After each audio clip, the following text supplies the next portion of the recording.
Mm-hmm. Empathy is the ability to experience often what the other person is experiencing, as Mm-hmm. basically sharing that state with them. And I think that's an extremely important ability. But Mm-hmm. also, when you have empathy with yourself, it might be important for you to also develop distance and reflection about yourself, right? When Right. you are Right. wise, it's not that you take all your feelings literally, but you also try to understand where does this feeling come from and what does it signify. Welcome to the Smarter Not Harder podcast. I am Dr. Ted Achacoso, and I am your host for this episode, where we dive deep into one of the most brilliant minds shaping the future of AI and cognitive science. Our guest is Dr. Joscha Bach, a renowned AI researcher and cognitive scientist known for his work in understanding the complex architecture of the human mind. Dr. Bach holds a PhD in cognitive science from the University of Osnabrück in Germany and has worked as a research scientist at the MIT Media Lab, as an affiliate at the Harvard Program for Evolutionary Dynamics, and as principal AI engineer at Intel Labs Cognitive Computing Group. He has published extensively on cognitive architectures, mental representation, emotion, social modeling, and multi-agent systems. This may be the very first recorded conversation with Dr. Bach that is centered on the role of AI in medicine and healthcare. Joscha gives his 1-cent solutions to three $64,000 questions. Number one, will physicians and other healthcare providers be replaced by AI technologies? Number two, can AI help solve the most frightening aspects of US healthcare? Or are we beyond solutions such that we should just let the healthcare system implode and then rebuild from the bottom up? Number three, what is the future of conscious machines? And if they arise, will they finally replace physicians and other healthcare providers? Join us as we delve into an enlightening conversation with Dr. Joscha Bach, exploring the cutting-edge developments in AI as applied to medicine and healthcare, the intricate workings of our minds, and the fascinating possibilities for the future of consciousness. As always, thank you for tuning into the Smarter Not Harder podcast, where we bring you the best and brightest insights in AI and cognitive science in this episode. Hello, I am Dr. Ted Achacoso. For those watching this from YouTube, you'll see that my guest has the quiddity of the facial phenotype of Matthew Broderick. When he speaks, however, you'll find that he is every word the hexaity of Dr. Joscha Bach. Welcome, Dr. Joscha Bach. Thank you very much.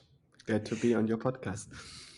Joscha, my goal today is to increase surprisal and decrease negentropy in our conversation. Hopefully, in the ensuing chaos, we might find some useful bifurcation points, like unexpressed or repressed channels of thinking that can open and reopen perspectives that are suppressed, neglected, unrealized, or previously unseen. I have prepared nine sets of questions. You can answer them with as many degrees of freedom as you like. We may or may not answer them all, depending on the tangents that we may spark in our conversation. Joscha, I have a confession to make. Just a few days ago, ChatGPT 4 was released, and I was hoping that we could have an historic podcast where all the questions were generated by AI. I even added to the prompt, make them the highest possible in SEO ranking. Unfortunately, ChatGPT 4 spat out quite a bland list of questions that I decided to ditch them all. I decided to talk to you instead with a little more emotion, with facial expression, voice intonation, and hand gesticulation, all thrown in for good measure. Let's begin. During the early days of the COVID pandemic, I was asked my recommendation on how to treat a very important patient, beginning with beginning respiratory fibrosis, scarification of the lung. I recommended high dose steroid therapy as I was reasoning from first principles. That's what steroids are for, and that's what we produce cortisol for in the body. Every dermatologist knows to give you a steroid cream to prevent scarification of a skin wound. Well, I almost got canceled by the group because they said there were no evidence based medical studies to support my recommendation. A month later, a study recommending high dose steroid therapy to control respiratory fibrosis was published, but by then the patient was dead. I wonder what would have happened if my advice was given by an AI machine instead of me. Would they have trusted it more? My questions are: what are the most significant challenges in implementing AI powered tools within the medical field? How can we overcome them? And how do you view the pervasiveness of algorithmic medicine? First of all, this is outside of my field of competence because I'm not a trained medical professional in any way, and I don't presume to have in-depth understanding of the conditions under which you apply this medical advice.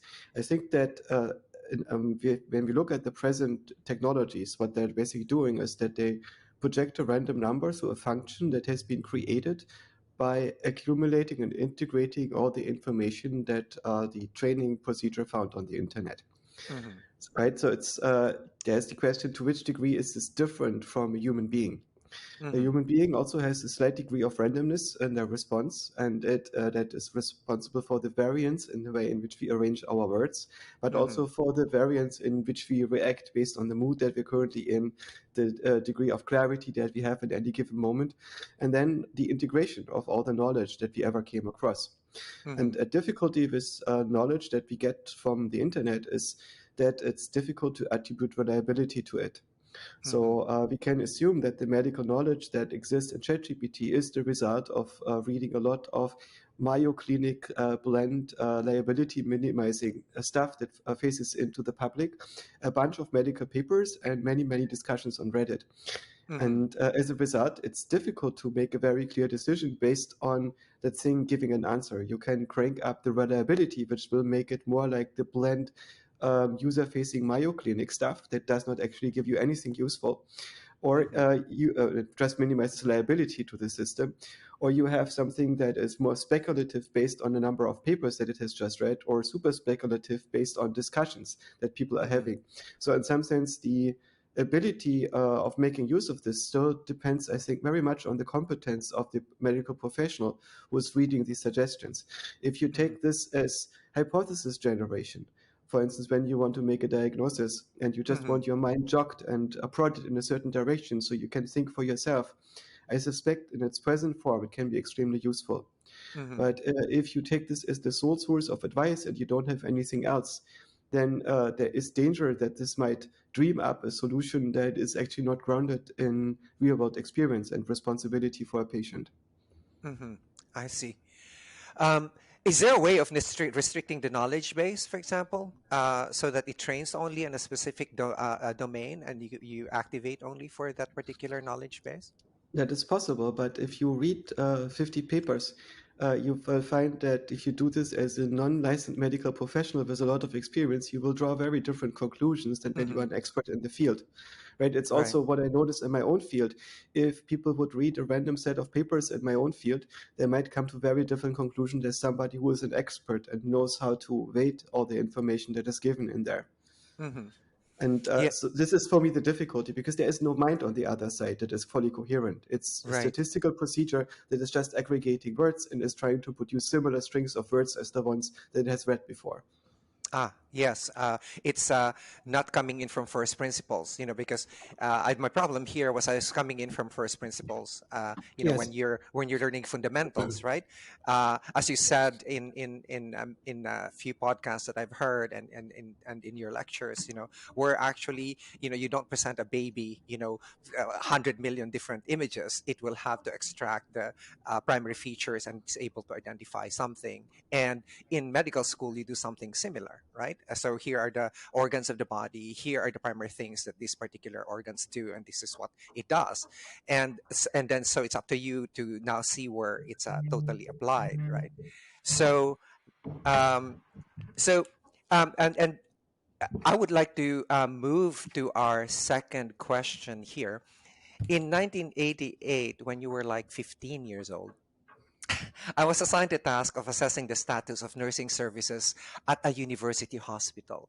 In the course of doing this task, I found out that for every $4 spent on a single patient on actual nursing care, $1 went to the nurse that did the actual nursing care, and $3 went to nurse administrators. It was like having three commanders for every foot soldier.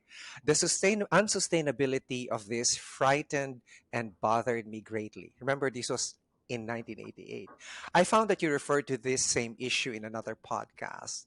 My questions are: Number one, what terrifies you about US healthcare? How can AI modeling help us understand how we got here and where we're going? And are there areas where AI can help mitigate or help solve these issues, or are we too late? I suspect that the main issue would be that it's difficult to regulate US healthcare from the top. There is a deep understanding in politics that US healthcare is broken because it's acting on incentives that are detrimental to the task of healthcare for a society, which means in many ways, healthcare has become an employment program that is supporting a lot of administrators more than medical professionals.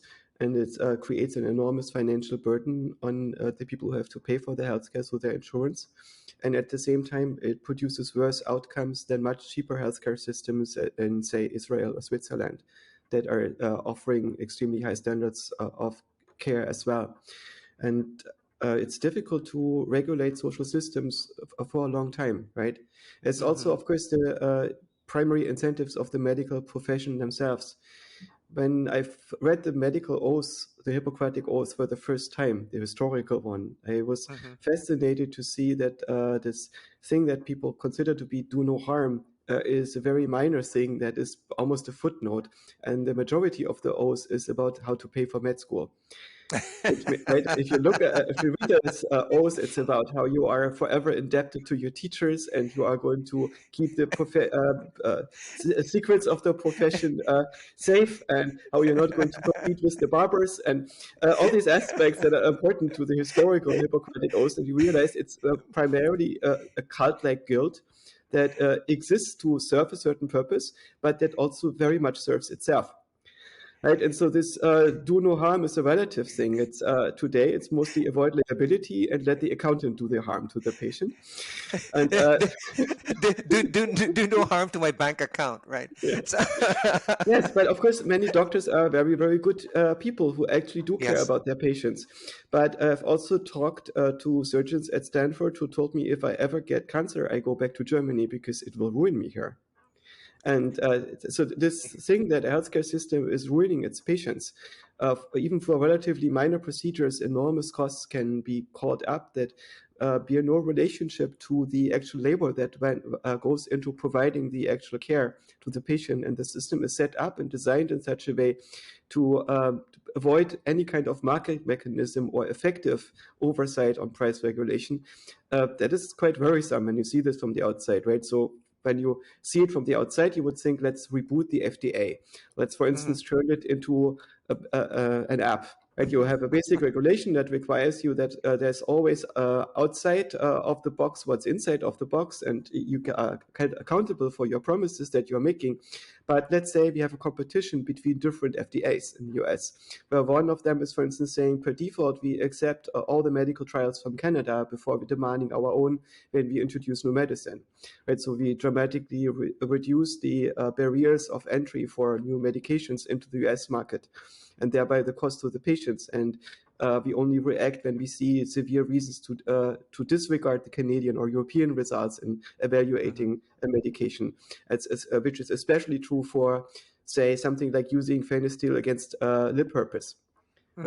right? Where you cannot use it in the US, and when you want to buy it, it costs 20 times more than it costs in Europe in a pharmacy.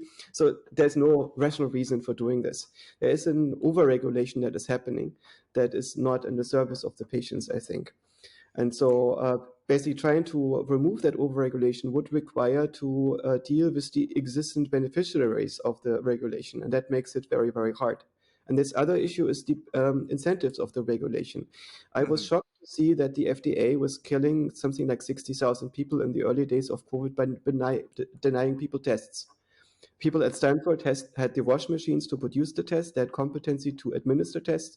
It would have also have been possible to import tests, yet the FDA prevented all these things from happening.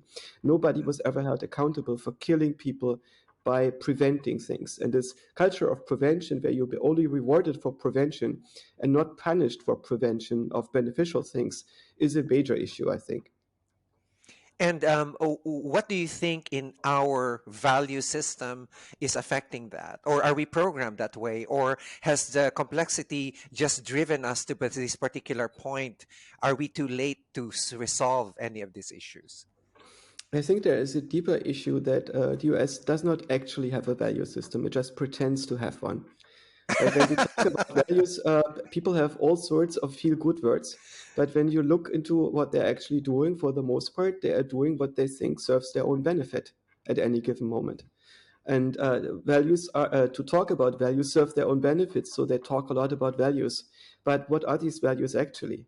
When we find when Hmm. people talk about their values, they have usually it's like three values that they follow, but they are unable to tell these values apart from other values. And the different groups in the US which have different values, let's say liberty, equality, fraternity, versus diversity, equity, inclusion, or hope, faith, and love, you don't get a Hmm. drop down to choose from those. And there is no actual negotiation between these systems of values and what kind of societies would emerge over then if people would actually live by them.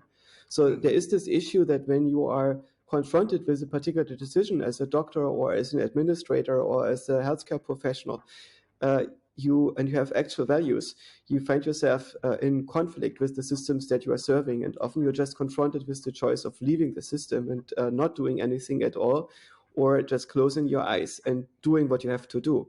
I just read an article about the doctors who work at Cigna and Hmm. were working on bulk denying insurance claims. Like you get 50,000 claims within a couple months, and you have less than 1 second to deny them, and you don't even open the file. It's an automated process that relies on when an insurance claim is being denied, most people will not come back to try to deal with the difficulty of getting it accepted eventually. And this is a situation where, in my view, medical professionals are have given an oath that is not worth anything. Because these people who could deny these claims Yeah. embark doing harm to their patients, and they know that they're doing harm to their patients, and yet they will not be held accountable. Yeah, it's interesting that you said that about Cigna because I know of a few doctors who work for these companies, and I could not for the life of me, you know, be able to see a patient for 5 minutes. It's Mhm. it's just it's like you're not doing them any service. And then a dear friend of mine, just said, I was just punished, and he was doing triage for patients in order to send them. And of course, for some, he would actually request for a workup, and he Mhm. was being punished and he was not being given more work shifts because he was asking for too many tests, Mhm. before he actually referred them elsewhere. Yeah. So you could see that at every turn that you see, you could see all of these kinds of things. And my fear is that, shall we just let this thing crash and rebuild? Or, where are we going with this? Probably would be a good idea to say if we cannot fix an institution, we kill it and start from scratch. If we were to just turn off the FDA and replace it by a more minimal FDA that is closer to what the FDA was like when it started, right? We need Hmm. some regulatory agency, but at some point, having a much smaller and a simpler regulatory agency might help. But I don't see the political impetus and will from the top. It's if in a country that is not able to select decent presidential candidates that would be acceptable for the political system, how can you expect the government to come in and enact regulation against people who are making a lot of money when there is no other, at least equally big power that stands to gain from changing the regulation? So D- d- normally in this, Yeah, no. Do you think that the FDA is regarded by the current government as too big to fail? I think that the government itself is regarding itself as too big to fail. Right, I and see. I think that that might be a mistake in the long run and a very costly mistake. But Hmm. as a society, we are not too big to fail. As a Hmm. society, we can crash hard eventually. And I think that at some point, if we notice that we are crashing, there will be much more pressure on people to change laws and regulation. But at the moment, it's hard to see how this is going to happen because we become less and less modernist in our societies. We have lost the ability to build a high-speed train or to build new airports at any reasonable cost. And this basically, we live in a society that has been built by our grandparents, and that it is Mm-hmm. still continuing along the lines which have been built. But we have lost the ability to build such a society for ourselves, and this includes many of the regulatory organizations, apparently. The postmodern blandness. It's not just blindness. It's just if you think about the government of a big company like Google, how it changes after the founder generations. Mm-hmm. Once the Mm-hmm. system is internally too big to fail, the incentives for governance change, and Mm-hmm. the administrators need to make sure that they're not displaced by other administrators. So they need to be popular within the organization and Mm-hmm. placate the critics. And the same thing happens for politics at the national scale. It does become performative. It becomes something that is designed for the audiences rather than for dealing with the ground truth. A politician is being evaluated. How does this look like what he's Mm-hmm. doing, rather than what are the effects of what he's doing or she's doing. Uh, um, so, so you think there's merit in just letting the FDA fail, for example, and restart from there, So I reboot, don't presume basically a to reboot. have a very meaningful opinions about this, because my Mm-hmm. opinions about this are as good as anyone's. Mm-hmm. But from my perspective, it might be a good idea to try to build an alternative system, Mm-hmm. and to let this alternative system compete with the existing one, and thereby introduce some kind of pressure into the system. Can, So basically, can, have an alternative to the medical profession as it is right now, and uh-huh, build a new guild that competes with the existing guild on all uh-huh. levels. And that could be, for instance, designed based on the healthcare system of another first world country that is Mm-hmm. successful and cheaper, or Mm-hmm. designed on measures of an earlier healthcare system. And you just let these compete. And you can say, let different states have their own healthcare regulation and let those compete. I Mm-hmm. think that just by creating these obvious benefits, by allowing competition and starting something new, there is a possibility that the existing FDA gets so much under pressure that it's forced to reform itself. Yeah, yeah. I remember there was a Fulbright scholar that I knew some 30 years ago who studied the healthcare system of Cuba. And he said that healthcare distribution there was a lot better than it was in the United States. It's just that they don't have much to distribute. Mhm. But the structure of the healthcare distribution was actually on par or even exceeded the best in the world. And that was what he was trying to say, is that it's not a matter of how much resources you can put into the system, but how you structure it in the first place. So that's why there's a impetus for when you're looking at this and say, well, okay, we put in a competing alternative structure. What would that look like, Yosha? Like, how in what main parameters, or what main things come in mind when we want something to compete with something like the FDA, for example? It was an interesting period when Uber had prices that were much more competitive than the prices of taxi cabs. Mm-hmm. Taxi cabs in New York, for instance, are given out with a medallion system, and Yeah. there is only a limited number of taxi drivers that are allowed, so they don't compete too much with each other, and the prices have to go down too much. And the Mm-hmm. medallion itself has a very high six-figure value, and has been Mm-hmm. traded for such value, or even more. So it's basically to be a taxi driver, you basically need to be in some sense a millionaire, and as a You're right. result, you also Right. need to recoup that money from your customers. Yes. Yes. And despite the competitive pressure that Uber drivers were under, which gave Uber a very bad rap, I've met many people in San Francisco and New York who have moved into the city to become Uber drivers and fund Mm-hmm. themselves this way, and found it very beneficial to be able to do that.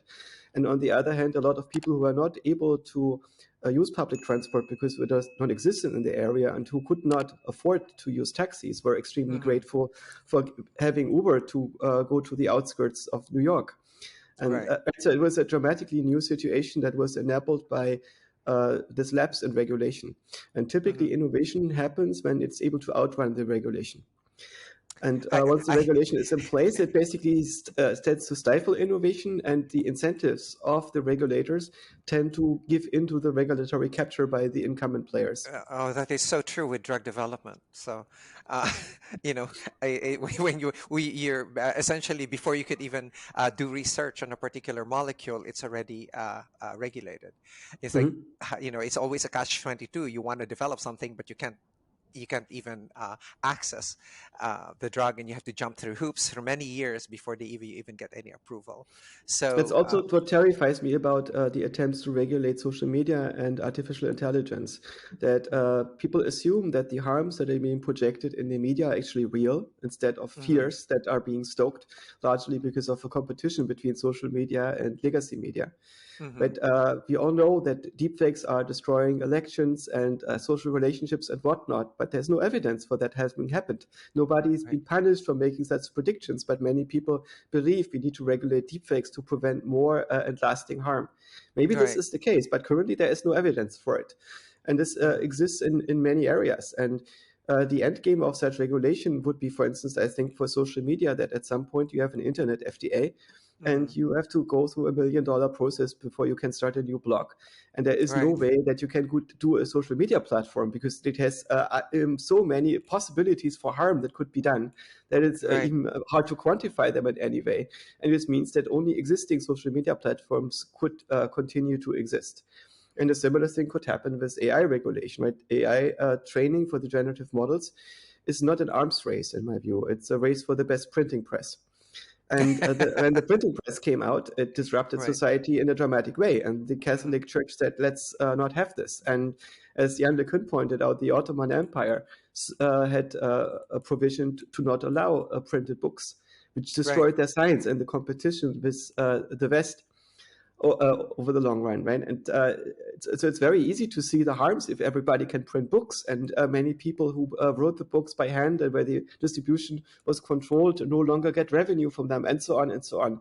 But it creates an entirely different society, a society that has many more jobs, that has a much higher productivity, that has many more creative artifacts, and so on. So in the past, when we created printing presses of any kind, they've always been disruptive, but they've always been benevolent. And could be that this is the first time that is not the case. We don't know that.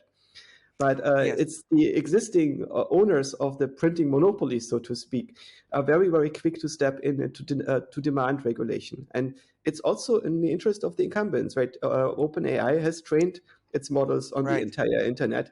And now they're relatively quick to come out and say, maybe we should make that illegal. But of course, we want to keep our model. Right? right, It's pretty obvious that this is in their best interest. right. I saw your Twitter post on the proposed stricter regulations on strong AI. Yeah, Um, so we might need this at some point, right? But I think that at this point, none of the regulators understands the possible dangers well enough to make good regulation. But we have a lot of people who are very good at making bad regulation, are eager to do so. To me, the that's true. cookie banner is the primary example for the kind of regulation process that dominates the internet, right? And it's something where nobody is punished for the enormous cost of productivity and sanity without having any tangible benefit. Something needed to be done, something was done, it made everything worse, it created no benefit, but we have regulation. Yeah, that was what I was seeing through, is that, well, it's just like, let's make it appear that we did something, and then say, okay, we did it. It's kind of like, okay, let's do something just so we could catch people's attention, and then after that, after we've had their attention, sort of like do nothing anyway, which is very common in a lot of things that we do here in the United States. Sort of like, my favorite way of giving it a visual is that instead of fixing a pothole on the road, they will put a sign that says pothole. So, Mhm. and it will stay there for many, many months. But that's exactly what's going on with the way we do things. But anyway, I'd like to proceed now to my next question. In 1988, sorry, my late mentor, William Mimamoto, the pioneer of the field of medical informatics, which he previously called computer medicine, addressed the plenary session of the Symposium of Computer Applications in Medical Care with the following words: "The goal of computer medicine is to make physicians obsolete." He was, of course, referring to future advances in AI. I understand that you view AI as having two paths that you hope to marry to each other, one that you call advanced information processing, which is the bulk of what we're doing today, and the other is what you call philosophical. Can you explain to us what these paths are? Can physicians really become obsolete, especially when these two paths converge? So first of all, I'm not sure if they need to be married. There are two different approaches and two different reasons to start Mm, artificial intelligence. There is this engineering challenge of automating data processing. And mm-hmm, AI has always been about this, and machine learning has been about this. So we find strategies in which we can give people tools to do things better than what they could do before. The other direction is one that is much bolder and quite old, and it started in our philosophical traditions quite early. Yep, I think even before Leibniz, who had this discourse calculus, and Frege, and so on, who had the idea of basically building a mathematical foundation for philosophy, thereby automating the mind. Basically, mm-hmm, expressing what our mind is doing when we think about reality in such a way that it can, these processes can be produced mechanically, and which mm-hmm, means we can scale them, we can guarantee their outcomes, and so on. And by building an automated mind, we would be able to overcome the limitations of the human mind and even of the combined human minds that build on top of each other to understand reality. mm-hmm, And that itself is a proposal that is so bold that most people, even in the field of artificial intelligence and its funding agency, didn't take it seriously. mm-hmm, And this is something that is now gradually taken a little bit more seriously, but for by most people, the idea of having super intelligent machine that actually knows what it's talking about and understands mm-hmm, meaning is seen as preposterous, because most people still are dualists. They feel that the language and concepts that science, even neuroscience, and artificial intelligence especially are offering are unsuitable to understand consciousness, mind, meaning, and so on. mm-hmm, And most people are not prepared for a future in which we coexist with machines that are smarter and more lucid than us. Uh, right, but it's the question of what we do with the medical profession is slightly different from this. mm-hmm, I don't think that we have a shortage of people who could be doctors, uh-huh, and we don't necessarily have a shortage of resources. What we have is wrong incentives in making the system happen in the right way. We have in our society tremendous productivity increases since the 1950s, but we are not able to translate these productivity increases into useful outcomes for humanity. mm-hmm, Instead, we are creating tons of fake jobs that are consuming the resources. And if we throw more money at this, we often create what people in a national economy call a resource curse. Right? If a third world country has oil, then the mm-hmm, outcomes for that country are often worse, mm-hmm, because there is an incentive by players to subvert the governments of these countries to make sure that you can get cheaply at their resources. And a similar thing might happening in cities like San Francisco, where we not only have an extreme homelessness problem, but we also have extremely high expenses per homeless person. Right? mm-hmm, Most people are unaware of the fact that San Francisco has the second highest per capita budget of any city in the US after Washington, D.C. And this enormous amount of money that is sloshing around in public coffers mm-hmm. makes it impossible for San Francisco to have a sane social system, because the temptations are just too high, right? Yeah. And so the more money sometimes you throw at a problem, the harder it is to keep organized crime out of the problem. So when you're looking at just as an aside here, was your this microsci project an attempt at this the philosophical path that you were looking at, or Yes, main reason to go into artificial intelligence at all is to understand how our minds works and how what mm-hmm, we are. This mm-hmm, is the primary interest, and I feel that all the other questions are important, but they are too boring for me. I have a very short life and can only do very few things in it. So I really need to focus on the few things that are actually really, really important to me, and I have to prioritize. And what's really important to me is to understand how we work and what we are, and the consequences of that. So it's not clear to me that it's beneficial to replace humanity and the interactions that we have among each other by machines. This idea of replacing nurses with robots to save a few bucks doesn't Hmm. look promising to me, because I don't Hmm. want to spend my last days being looked at by robots who pretend to be nurses. I actually want to have human contact, preferably with people who are not stressed out about low pay and being overworked.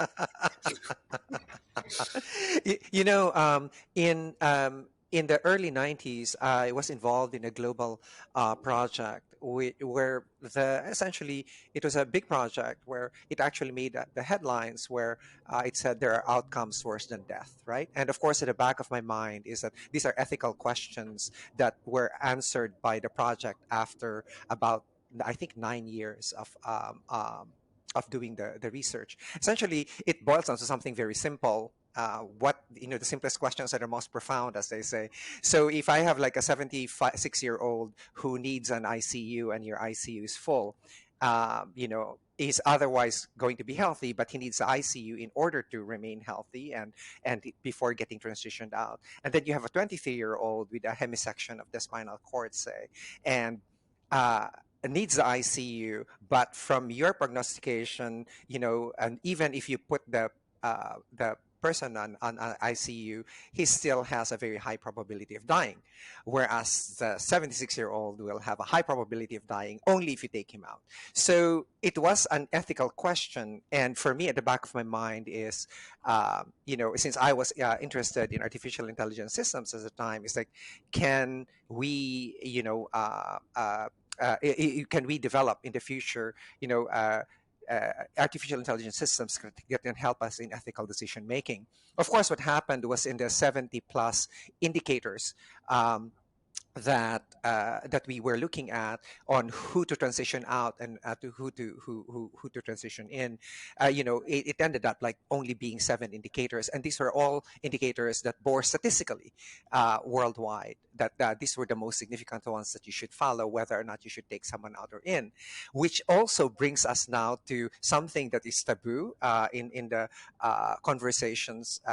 Most of the time is the calculation of the value of life. Like, how do you then value life? And that is, I think, the intrinsic problem in there. And I was asking then, can we build systems that can help us, think about these particular ethical conundrums with us.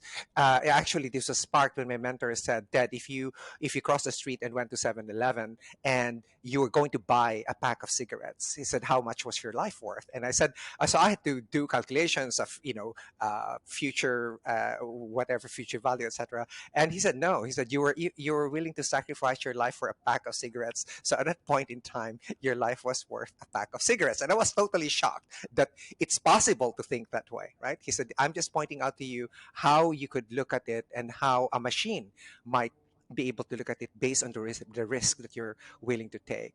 So this, can we, Yosha, develop systems that can help about think about these kinds of ethical things what we need to get that we need to implement, right, in order to make sound decisions uh, in a medical setting or in a clinical setting.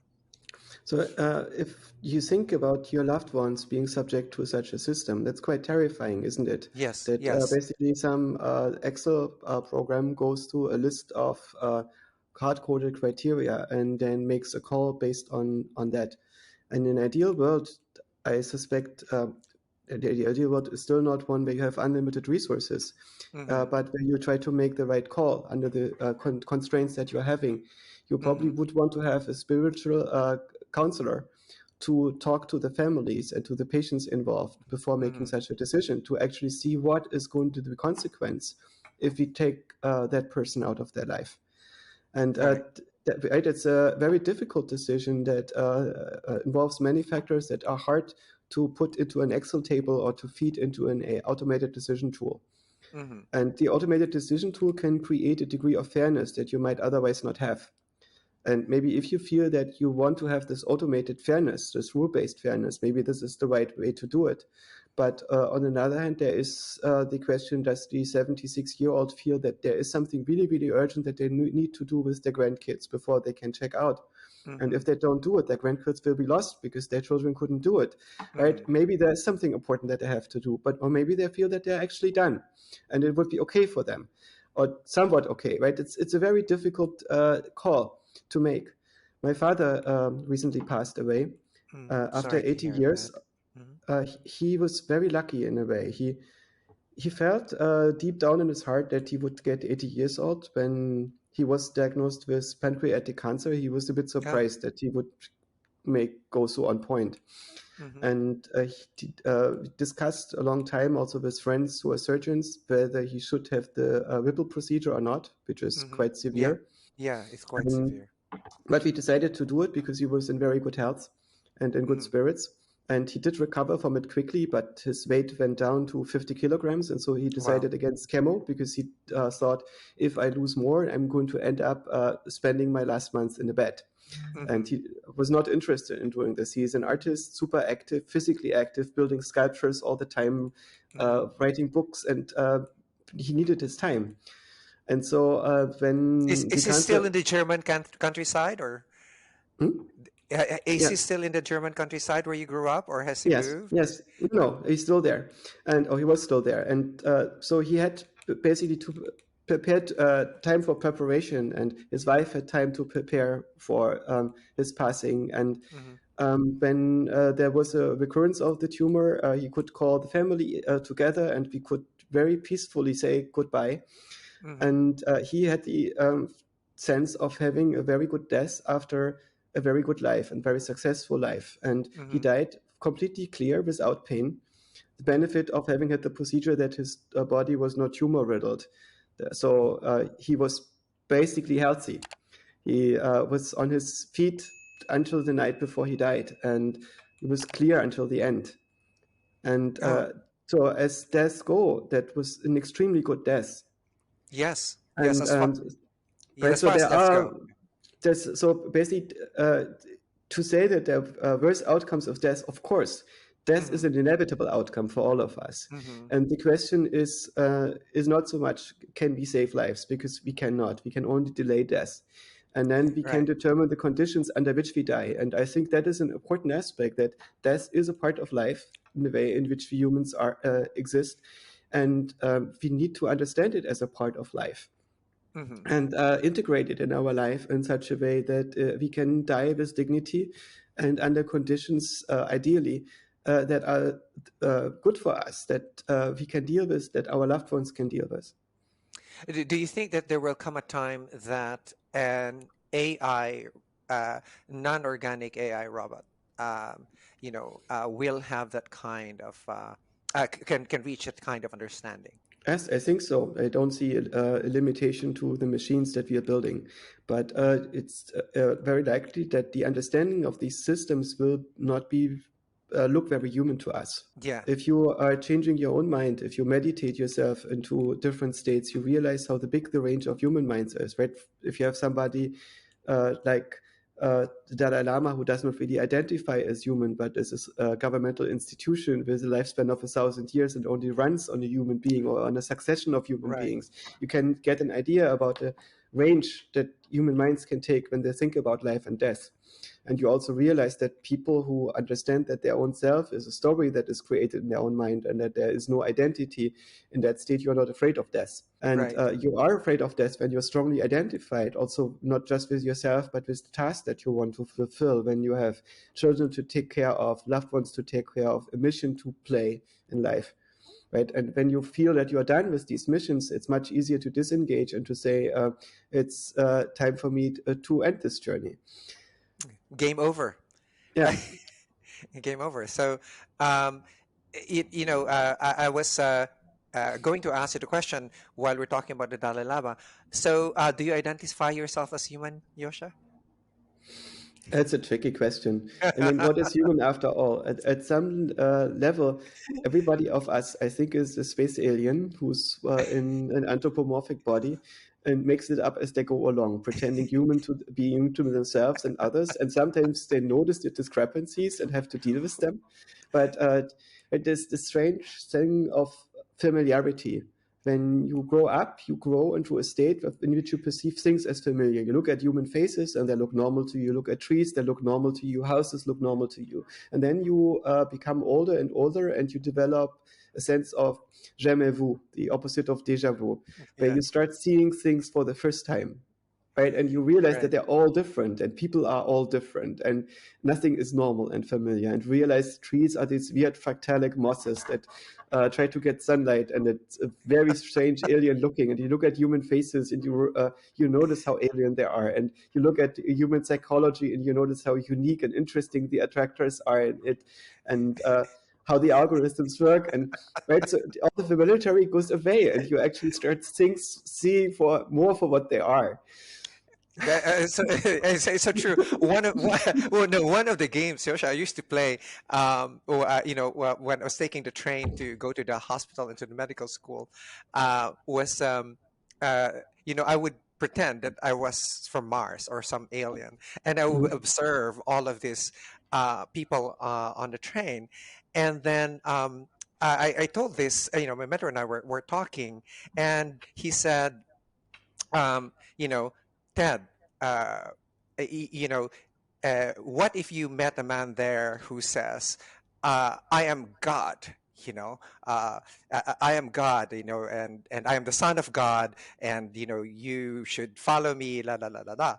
And I said, well, I would put him on straitjacket and stick him with thorazine, which is antipsychotic. And he said, Mhm. that's what they did to Jesus exactly. So, and he says, you would do the same thing. So that sort of like woke me up a little bit on, being able to separate my way of observing. Like then I developed like a question to myself: so who's observing at this time? Can I place myself in an empathic mode to this other person that I'm observing, or do I not? Because one of the criticisms that I have of myself is after going to medical school and doing clinics, etc., is that I could shut off my empathy and I could just do plain body engineering, right? Yeah, this needs to be opened up. It needs to be opened up. You need to put something here, etc., etc. This is an organic robot that needs fixing, right? And since it's a very interventional neuroradiology is a very physical thing, right? And you're just poking the brain, etc. You don't see the software that's running inside. You don't see the person, and so on and so forth. And you get into that mode, and it's a little hard to step out of that immediately, when you cannot just tune yourself out and says, well, I'm not in that mode anymore. I'm not doing physical body engineering, and then what I do, I don't actually try to put my empathy mode on. Rather, I refer the person to a psychiatrist instead. So I'm not doing myself any favors, right, for developing that particular side of what it is to be empathic. Can we develop AI systems that have such empathy, in terms of being able to put itself in the situation of the other? First of all, if you think about Jesus, is a very interesting fellow. I once read a Chinese version of the story where Jesus um, accosts a number of people who are about to stone a woman who is accused of adultery. Hmm. And you know the story probably, right? He says, Yeah. "Those of you who are without sin, this person is Cast a first first stoned," stone. right? Yeah. And Yeah. everybody is shocked and quiet, and they disperse. And in this version of the story, Jesus continues telling the people, "Well, if you demand from a legal system that every participant in the legal system is completely free of sin, you're not going to have a legal system at all, and your society is going to crash." And Jesus puts, right? So instead of demanding a perfect legal system in which every participant, every judge and executioner is completely innocent, will lead to a society that falls apart and everybody Right. dies and horrible things are going to happen. So Yeah. don't demand that your legal system is perfect. And Jesus grabs a stone and proceeds to stone the woman. Right? And I read this and I went, what? But So I But I am, also thought, oh, God, oh, they have a point. There is actually a point in there. I am, I am casting this first stone because I don't want the society to fall apart. Yes, right. If you think about it rationally, it's very easy to have empathy with this narrative of somebody who actually just wants to be good and kind, Yeah, yeah. regardless of what the outcomes are. But when you get older, you do look at the world with respect to expected outcomes. Hmm. Right. So Right. if this person genuinely believes that they are the son of God, what kind of Hmm. experiment did they perform to establish this, and what does it imply, and what are the outcomes of it? Right. Hmm. And what are the outcomes if other people believe it? What are Right. the outcomes if he himself keeps believing it? And so I think that compassion might require something else than empathy. Hmm. Empathy is the ability to experience often what the other person is experiencing, as Hmm. basically sharing that state with them. Hmm. And I think that's an extremely important ability. But Hmm. also, when you have empathy with yourself, it might be important for you to also develop distance and reflection about yourself, right? When Right. you are Right. wise, it's not that you take all your feelings literally, but you also try to understand where does this feeling come from and what does it signify? And am I actually responsible here, indulging in that feeling? Right? It's Right. not that our feelings are always supervised. And the Yes. older we get, the more we have to take responsibility for our feelings and our delusions. And we have to work based on an understanding of what happens if we give into them, what is going to happen to the world, what kind of aesthetic is going to develop. And so, to me, empathy and compassion are different things. Right. And when I work with other people, I think compassion, which means caring about how they are doing, is Yeah. important. But it's also important to develop empathy, which is the sense to be able to perceive what's Yeah. going on inside of them and what they're feeling. But this doesn't mean that what they're feeling is true and correct. Yeah, I actually have a shorthand for compassion to make me remember, when is it that I am simply empathetic versus whether I'm compassionate. Is compassion is empathy with action when you are Mhm. actually acting on when you're in that empathetic state.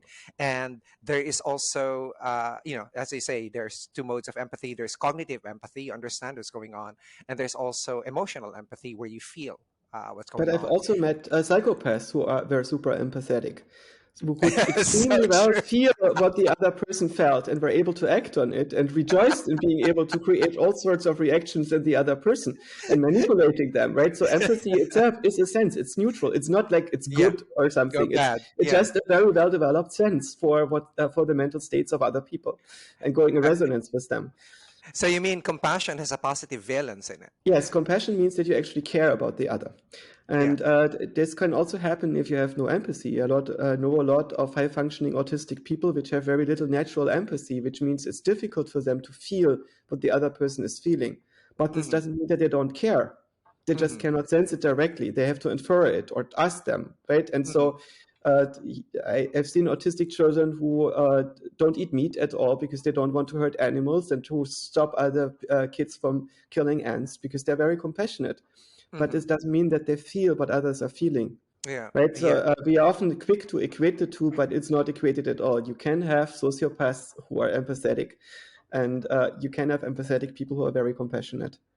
Yeah, and the advice of one of my colleagues before, but there's no way to test this, right? He said, Ted, why don't you try in your autistic patients? Why don't you try to give oxytocin and see, Hmm. they become more touchy-feely, they become more affectionate, etc. But I don't really know because I cannot see what's going on in Hmm. their minds, like whether or not, they're actually when they're in that state or when they're dosed with oxytocin, they actually can feel a person's feelings, but they do respond.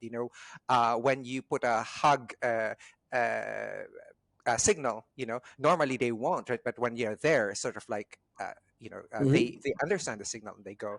So these are the kinds of things that run in my mind when I'm when I'm looking at this. It's like, okay, at this level of communication of this particular network that we're working on, what can work, in Hmm. terms of being able to complete that circuit that is considered as normal functioning of an organic robot. So Hmm. that's how my mind is working. So now I would like to get to my next question. because I think it's important. We haven't Uh, quite answered your initial question yet. The question is, can we build an AI that does that? And I yeah. basically went onto the Jesus trajectory to start looking into what we should be doing, right? And Yeah. which means understand the conditions under which an individual exists. Hmm. And there are two aspects when you to your question as a result. So one Hmm. is, can we build an AI that is empathetic, which means Hmm. a system that goes into resonance with you, Hmm. so it's able to detect what feelings you have at a very deep level. A Hmm. system that is able to read your mental state. And Hmm. while nobody has done this yet, I think it's probably possible. If you imagine you take a system that has a camera with a very high frame rate, substantially higher than the update frequency of your nervous system, Hmm. and it's observing all the rhythms of your body, of your eyes, of your attention, and it records the entire context, then it's probably able to read thoughts and feelings if you give it enough ground truth and training data, at least Hmm. as well as a human being does. As a very competent psychologist or spiritual teacher or guru who has trained themselves on thousands of people very deeply to understand what they're at any given moment. So I do think that the qualities of a human empath could, in Hmm. principle, be replicated by a machine that has enough training data and enough access to sensory data. And that could be super interesting. Also, potentially ethically problematic depending on the use case of that, right? You can, in principle, I think, deploy a machine that is able to read the thoughts of a person better than the person can do that themselves. Yes. And the other thing is, can the machine understand the context in which all this happens? So Right. can the machine behave ethically under these circumstances? And this requires that the machine has a deep understanding of the moral, ethical context in which something takes place. And I Yeah. think that's in principle possible, but not with a machine that is subhuman, right? It would need to have an understanding that leads it to more lucidity than the average human being before it could participate in such contexts.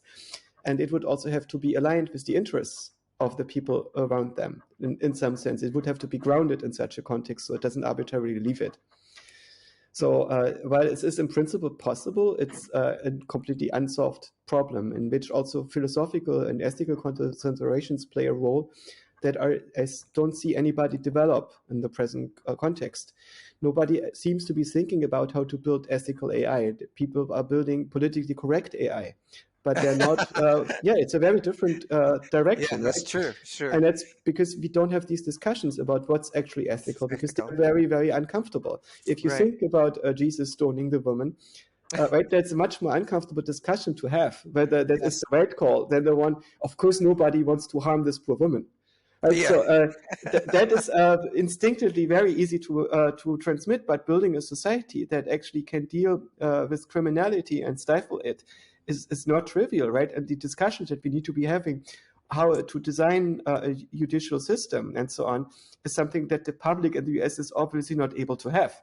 Not Right. even the New York Times is able to make good arguments in this regard anymore. So who is able to have this discussion anymore? Do I see anybody in academia who has the necessary maturity to discuss ethics for AI in the sense of what would it mean for a superhumanly intelligent system to make moral decisions? And Hmm. I'm not sure how to have that conversation at this point. And while I Hmm. think it's necessary, I have difficulty to see the playground where we have these discussions, where Right. we can safely explore ethics at the necessary depth and seriousness. Yeah, you know, in the big project where I was involved in, you know, we had actually you know, six ethicists, because this is just from the United States alone, and other ethicists, and I think this should be the same condition, you know, under which we should be developing AI. You know, if we are to develop the kind of AI that we envision for ourselves, and as you said, Mhm. that was very funny, politically correct AI, which is that's really a very funny phrase. You know, there was something that you said of, you know, say we can have a robot with that can see with very high frame rates, etc. And I was just recalling, you know, these Ekman experiments, right, on detecting lying, and, you know, with microfacial expressions and so on. And it's the highest predictor of one of the highest predictor of divorce rates. The number one signal is when the couple is talking. There is this. signal of contempt, which is like the rolling up of the eyeballs, and the rolling of the Yeah. eyeballs can be very, very quick, right? And Mhm. then say you are developing a psychologist kind of AI who would, who would deliver advice, and they'll say, is it, I think you shouldn't get married because she has contempt for you, and you will end up in divorce anyway. But anyway, those kinds of issues fascinate me. Like we know what the data are saying, right? Even us, we could actually see. And of course, it's just very easy to port into an AI system, but do we have do we have the balls to actually do it and build something and says, no, you better not get married. So give these kinds of advice. It's like, is it even ethical for such a system to do so? So I phrase it in a very funny way, but it's a serious issue, right? Yeah, so That we're I dealing with. think as long as we cannot guarantee that the AI doesn't make bad calls, I think that the AI should be ideally regarded as a tool in the same way as a good counselor will be able to explain why they think that something is the case and give people the ability to make more mature decisions. Personally, I Right. also think that the best predictors for relationship success are, first of all, that you have shared purposes, second, that you have a way to negotiate conflicts, Hmm. and the third one, that you cannot be annoying to each other, right? If you are annoying to each other, it's not going to work. And so Okay. if you have an AI So, that says, oh, I think you are annoying each other, can you figure out why that is the case? And if there's anything you can do about this, because you're not going to be happy with each other, doesn't sound like a bad tool to me, right? we, It would be we, different if you say you have your inscrutable black box that looks at you and says, no, not going to work. what I'm looking at, Yosha, right now is I'm imagining three robots in an experiment that are just annoying each other all the time. Like all they do is actually just annoy each other, and we actually observe what's going on with them. Yeah. So, When my wife and me had a crisis at some point in our relationship, we consulted several counselors who all gave us zero chance that it would work out. And we both felt they're not right. And also looked at them, none of them had a working relationship.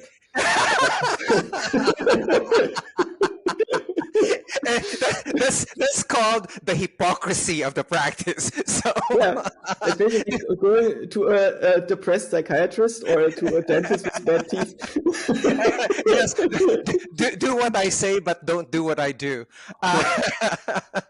Um, you know, my next question is actually on the role of AI in advancing diagnostics and therapeutics.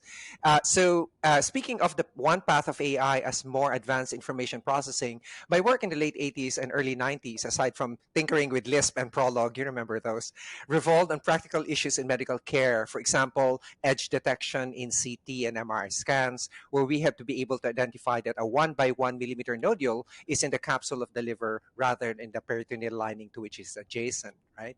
And then another example is the immobilization of the head when you have to do stereotactic surgery, so you can have a stable image without the blurring effects, mainly from respiration. This is really very funny because the way they stabilize head, Joshua, was very different for each country. In Germany, they will drill screws directly to stabilize the Mhm. head. In Russia, they had a mask, and then they would screw the mask onto the table, and then that would stabilize your head. Here in the United States, we use a band, right? So when I was in Japan and I was noticing what they did, they just had a band that was looser than one here in the United States to stabilize the head. And I asked them, essentially,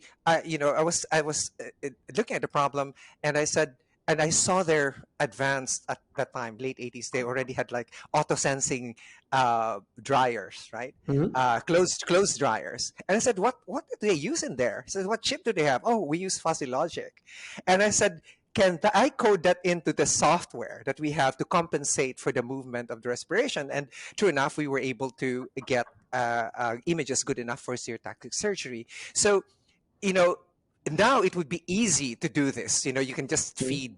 It's easy to do this, and uh, so, what is the role of IA now in advancing the diagnostics, like for example, in drug discovery and therapeutics? And can we accelerate the process without actually increasing the cost? Of course we can. The interesting thing about the computing revolution is that it's the first technological revolution that is reducing energy usage instead of just increasing it. While we are complaining about the large cost of running the data centers, the amount of energy that we are saving as a result is tremendous.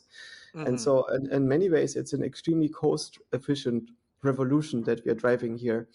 And the cost of basically running lots of models of drugs through a simulation rather than performing the experiments by hand, this is tremendous Hmm. saving that we are having, and it enables many new strategies that we didn't think about, where we can try to look for genetic markers that are Right. interfacing with certain substances, for instance, and do this at a scale that didn't exist before, where we can collect data and aggregate the data, integrate the data in ways that was not possible before.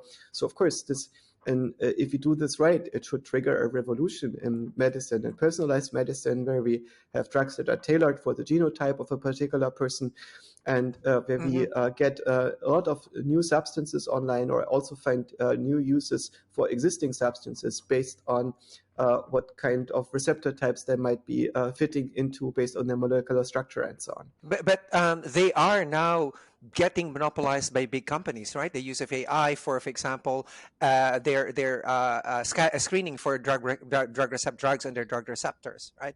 Yeah. And that's I think my issue with this is that how can we actually reduce the cost when they are actually monopolized by these huge companies that are using it, right? And then they're coming out with their products and then pricing them with the same price points that they were doing before anyway. How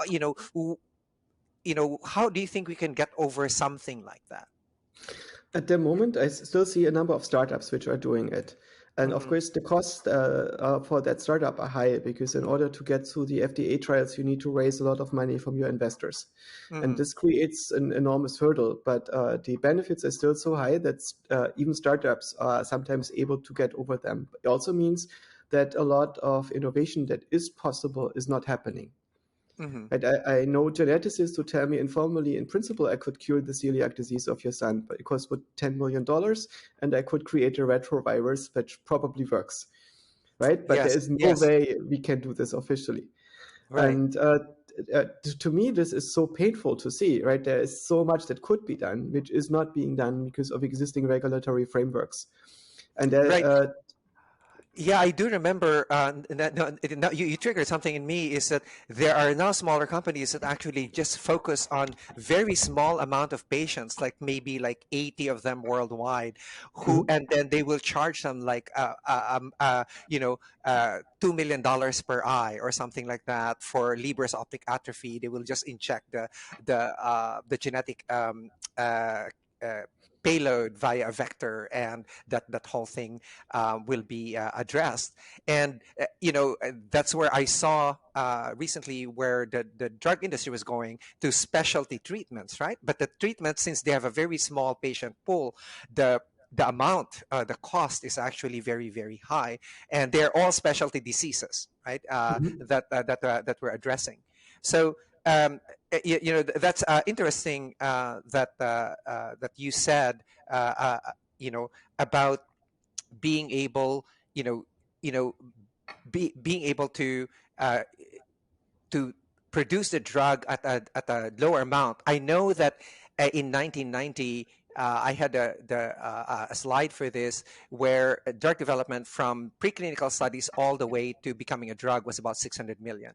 And the latest figure that I had is about $2 billion to phase three. So, this is for me unsustainable. And then much of the bulk of the brunt of the pricing is actually borne by the U.S. consumers, right? And Mhm. when they are the pricing around the world is basically so much lower than us, so we actually get the bear the brunt of the cost of their development, which is passed on to us as the consumers. So how do you think we can we can address something like this in a more egalitarian fashion? Right. Again, something that I don't know how to make this happen in practice, but in an ideal world, imagine that you could have experimental regions where you suspend some of the regulation Mhm. and take the risk in a limited fashion. Imagine that you would say that Delaware gets exempt from a number of regulations and Mhm. is allowed to develop experimental treatments, and people have to sign up for these experimental treatments, but they will be available at cost, and you can see which parts of this can be Mm. taken over in the greater system. The difficulties that I see with this is that the reason why the existing regulation is in place is because it does serve a number of very big players. And Mm. if such an approach would be successful, the cost savings would mean that somebody is not getting that money. And it's very, very Right. hard to take $1 billion away from someone. Right. Right. So you usually have to buy them Well, off. And how can we afford that? that is so true. Um, I've had my share of actually, when all of these simulated systems started coming up, Yosha, I've had my share of killing and dissecting pregnant rats at 4 o'clock in the morning to see if a substance would cause cancer, and or would affect the child, of the pup of the rat, all the way to counting worms. So I know how tedious this is, and then I tell people who haven't done it, I said that's real bench work, right? But when you get into simulation, etc., you could just add so many other factors that make it so much easier to identify which factors. But my point is that as I was advising, a couple of companies, is that even if you do this simulation, I think you should do it is still in a statistically significant number of animals in preclinical, but based on what you have seen in your simulation, so that there's actually a concordance between what's actually being simulated and what's actually happening in real life. Because as you know, there were some experiments where they I think they were measuring some sympathetic measures of sympathetic molecules, for stress, etc., etc. And they found out that at night there was this intern who would actually pet the animals, so that the next day, even if they were presented with an actual stimulus, they were not as afraid, and they were not producing as Mhm, high as of the of the sympathetic molecules that were being expected. But mhm, these are kinds of stories that I have, and therefore when I think about simulation, etc., it removes all of those. But at the same time, you don't really know what the real world will do. Right? mhm, There is some. I know you and I are very big on context. When context arrives, there are certain programs that run, right? And we don't know what the context will be in the real world when this happens, because in a simulation you could always isolate all of those. So do you think that we would have enough capacity in the future to provide the sort of like the real world, quote unquote, context to these kinds of simulations? I think so, yes. I mean, if we would just use some of the money that we currently pay for administration and automate the administration, which is the easiest automatable part of healthcare, then we would have a number of resources free without even printing additional dollars. And that would probably give us enough resources. It's just uh, the discovery process will be much cheaper when you can pre-screen substances and come up with suggestions by automated systems for what you should do in the experiment and narrow it down more effectively. And so I do think that there is a lot of untapped potential, and many of that will hopefully be made usable to us. I'm a little bit worried that the current push at regulating AI will lead to less availability of such technologies. I And I've see. seen cases where people had a dog that they sent to two vets, and the dog was getting worse and worse, and the vets didn't find what it was. And ChatGPT came up with the diagnosis. And they gave this diagnosis to the vet, and they said, "Oh, yeah, that makes sense."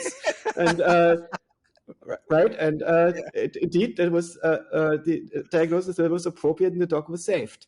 And so these cases exist, and if we limit the access to ChatGPT in the same way as Google has become more and more stupid, and if you want to get actual medical advice, you need to add Reddit to your Google search. Uh, there's also There's also a question, whom are we designing systems for? Are we For, designing right. systems for adults, or are we designing systems for children? And of course, if you give a tool to children, then you want that tool to be safe and want to remove the sharp edges. And the sharp edges are often also what makes the system useful. And Hmm. if you know what you're doing and you read through unfiltered reports by people who are discussing their vaccine injuries and so on, you might actually all find this very useful and interesting and helpful. Right. Right. So are we limiting the access to people discussing vaccine injuries to the general public, as Google has been doing? Or Hmm. is this something that we should not be doing? It's a very difficult question because it can be morally justified that we just hide certain true information from people because we think that a subset of the population will draw the wrong conclusions. Or Hmm. should we make it available? And the same thing is true for the AI, right? You give people an extremely strong tool at hand that by itself is not reliable because it doesn't know the context in which it's being Right. used Hmm. and is unable to model it. It's just dreaming based on the data that it's seen before. And so if you are a competent professional who knows what they're doing, and that can be an extremely powerful tool. Hmm. But if you give this to an arbitrary person, it's not. And Right. the same thing is also true for a lot of prescription medications. I suspect that there would be benefit in turning many of the existing prescription medicines into over-the-counter medicines and not gatekeeping their access. There's only a small subset of the patients that benefits from being gatekept from their medications. Yeah, I'm trained in pharmacology and toxicology, and one of the things I teach tell my students is that the only difference between a drug and a poison is its dose. So you know, when you look at it that way, when you look at the process of drug development, etc., we have just been actually developing drugs for particular diseases, right? Mhm. We have, as you said, for whom are we developing these systems for whom is this going to serve? It's a very important question, right? Yeah. uh, I just had a run-in with poison oak in doing yard work, and it was a full body experience. I got a couple shots, but I didn't do much. It got worse and worse, and was traveling and needed prednisone urgently. And so I managed to get a phone call to a dermatologist mhm, who would send me the prednisone I needed, mhm. and that phone call cost me $750. Wow. And but it's apparently normal, and there is no blushing involved on the other side. And it was first keeping the RX that I knew I needed, and I would dose myself because I had a pretty good idea of how much I would trust my body to take after reading studies and so on, and discussing with surgeon friends, and right, Well, because it's not nothing if you take a serious course of prednisone. right. Uh, Well, that price, if you've ever been hospitalized here in the US, I don't know whether or not you've taken a look at the price of acetaminophen. So so it's like you select like $6 for acetaminophen. But the thing is, nobody bothers to take a look at those. But we take a look at it, it's like like holy shit, this is the price that I'm being charged for all of this. Like, Yeah. When I get an MRI at Stanford, the sticker price is 20K for a full wow. body, full brain and spine MRI. Then my doctor in Germany was not happy with it and asked me to do the same MRI again out of Mhm. pocket in Germany, and I paid 600 euros for it. So and that's how we do things here, right? Yeah. And that's why I am very afraid for where our healthcare system is really headed. I'd like to shift, Yosha, now to some computational stuff, which is very easy for you, but I think would be useful for our listeners, because I think this is one of the ways that I could get physicians and healthcare practitioners to actually listen to artificial intelligence. Um, so when I showed up at the computational neuroscience lab at my first day, and this was again in 1988, my mentor, Dr. Yamamoto, asked me two questions. Is consciousness computable? I answered yes. And then he asked, is beauty computable? I answered yes. He looked at me and said, in this lab, you only get to answer one question. I naively chose consciousness, based on the hunch that consciousness is an emergent property of complex systems. Naive because I did not know that research grant applications in this area were unfundable at that time. And Mhm. choosing this research question was the best tenure killer or even the best career killer. I experienced both. My Mhm. questions are, can you explain to us what it means when we say that something is computable? What is consciousness to you? Is it computable? How is it distinguished from the self and the ego? And while you're at it, can you explain the role of attention as it relates to consciousness? So typically when we talk about a computational system, we mean one that is able to manipulate representations in such a way that these representations give rise to causal structure. Hmm. What that means is basically you have symbols in a system that could be, for instance, bits in a computer Hmm. or chemical substances in a biological organism that are where the chemical substances are not nutrients that the cell needs, but they are messages Hmm. that the cell interprets. And it interprets in such a way that it makes a conditional change based on receiving this message. And it could also make it differently, right? Because the change that it makes is not because of the chemistry of the cell necessarily, that it needs this thing to produce a certain state, but it's to send information to other cells about something else. Right. And by sending this information, the cells together are able to enact a control process. And this means that the cells are computing something, right? Hmm. And this same thing happens also in our machines that we are building, that the bits in the transistors don't exist there because the transistors need them to function. The transistors also function without this particular bit pattern. The bit pattern is a representation that means has a certain meaning in a certain context, and it's free to change based on that. Hmm. So you have a system that is causally disentangled from the needs of its substrate. Right, so Right. in the same way, our thoughts Causally work in distinct. similar ways, regardless of the outside temperature or whether you are 2,000 meters higher up in the atmosphere and the air pressure drops. Ideally, your brain should work approximately the same Hmm. and give you the same outcomes. And this is what's meant by these representations that are happening in there. And the causal structure means that you have these representations for the purpose of controlling something, for producing a certain behavior in the world. Hmm. And that is usually that you try to control future states. So information that is not yet available, Hmm. because the universe hasn't progressed to this point, the system tries to predict that by making a model of reality. So it can act now to make desirable futures more likely than the undesirable ones. Hmm. And this is roughly why we are thinking, why we have computation in our own minds. Hmm. And right, so when we think about what consciousness is, it's difficult for most people to think about it, even what it means. And part of the confusion, I think, is because most people think that they live in a physical world, that the world that we are seeing, the world of sounds, smells, colors, people, is indeed the physical world. Stuff in space, after all, right? And we know that Hmm. physics is made of stuff and space around it, or the stuff is in the side of that space, and so on. But then we learn physics, and we learn that there is relativistic space-time, which is very hard to comprehend, and there is quantum mechanics that somehow gives rise to that, and it's even harder to comprehend. Even most of the physicists don't really understand it, and so this is not quite the world that we are in.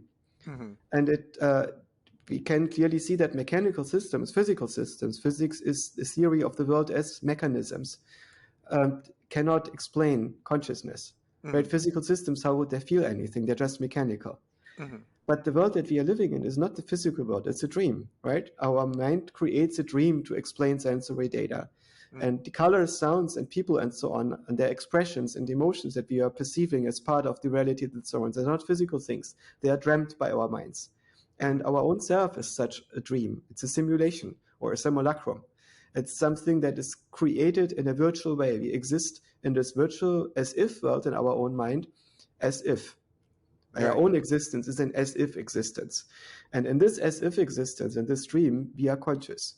Consciousness is a property that the system dreams about itself. And functionally, what it comes down to, I think, is autoreflexive attention. What this means is that an observer observes itself observing in near real time. Hmm. And this principle, Auto-reflexive attention. Okay. yes, so the system is observing itself while it's observing, and Hmm. thereby notices that it's the observer.